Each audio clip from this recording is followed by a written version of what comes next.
They are a defense against addiction, which is a deadly disease. Our steps are the principles that make our recovery possible. Step 1. We admitted that we were powerless over our addiction, that our lives had become unmanageable. It doesn't matter what or how much we used. In Narcotics Anonymous, staying clean has to come first. We realize that we cannot use drugs and live. When we admit our powerlessness and our inability to manage our own lives, we open the door to recovery. No one could convince us that we were addicts. It is an admission that we have to make for ourselves. When some of us have doubts, we ask ourselves this question: can I control my use of any form of mind or mood-altering chemicals? Most addicts will see that control is impossible the moment it is suggested. Whatever the outcome, we find that we cannot control our using for any length of time. This would clearly suggest that an addict has no control over drugs. Powerlessness means using drugs against our will. If we can't stop using, how can we tell ourselves we are in control? The inability to stop using, even with the greatest willpower and the most sincere desire, is what we mean when we say, we have absolutely no choice. However, we do have a choice after we stop trying to justify our using. We didn't stumble into this fellowship brimming with love, honesty, open-mindedness, or willingness. We reached a point where we could no longer continue using because of physical, mental, and spiritual pain. When we were beaten, we became willing. Our inability to control our usage of drugs is a symptom of the disease of addiction. We are powerless not only over drugs, but over our addiction as well. We need to admit this fact in order to recover. Addiction is a physical, mental, and spiritual disease that affects every area of our lives. The physical aspect of our disease is the compulsive use of drugs, the inability to stop using once we have started. The mental aspect of our disease is the obsession, or overpowering desire to use, even when we are destroying our lives. The spiritual part of our disease is our total self-centeredness. We felt that we could stop whenever we wanted to, despite all evidence to the contrary. Denial, substitution, rationalization, justification, distrust of others, guilt, embarrassment, dereliction, degradation, isolation, and loss of control are all results of our disease. Our disease is progressive, incurable, and fatal. Most of us are relieved to find out we have a disease instead of a moral deficiency. We are not responsible for our disease, but we are responsible for our recovery. Most of us tried to stop using on our own, but we were unable to live with or without drugs. Eventually we realized that we were powerless over our addiction. Many of us tried to stop using on sheer willpower.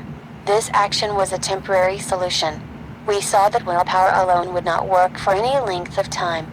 We tried countless other remedies: psychiatrists, hospitals, recovery houses, lovers, new towns, new jobs. Everything that we tried failed. We began to see that we had rationalized the most outrageous sort of nonsense to justify the mess that we made of our lives with drugs. Until we let go of our reservations, no matter what they are, the foundation of our recovery is in danger.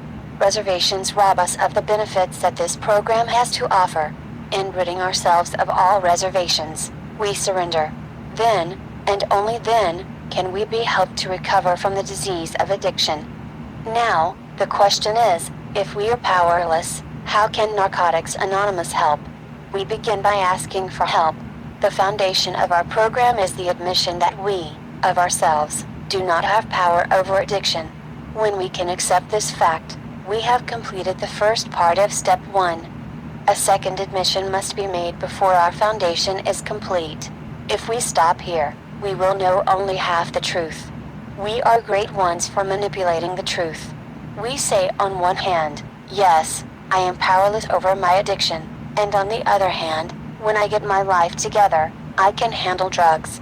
Such thoughts and actions led us back to active addiction. It never occurred to us to ask, if we can't control our addiction, how can we control our lives?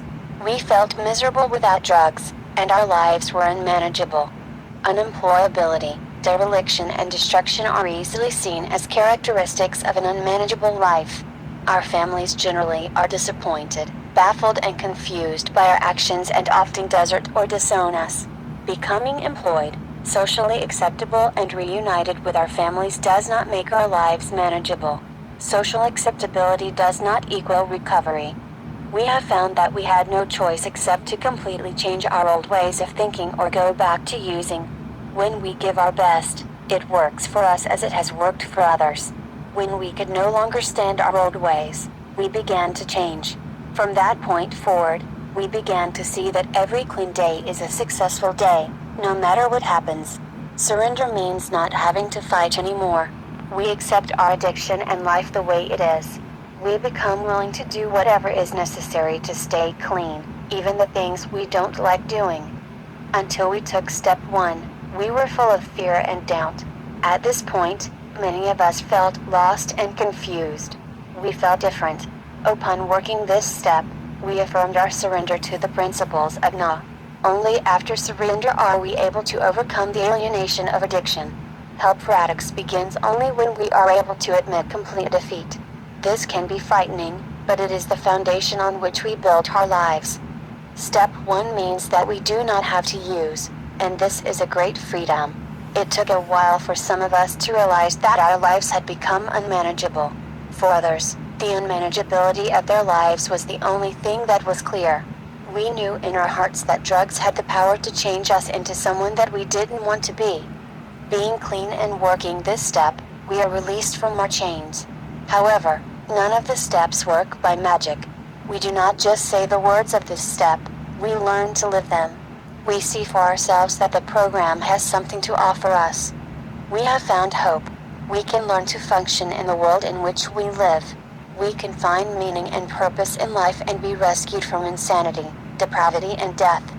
When we admit our powerlessness and inability to manage our own lives, we open the door for a power greater than ourselves to help us. It is not where we were that counts, but where we are going. Step 2.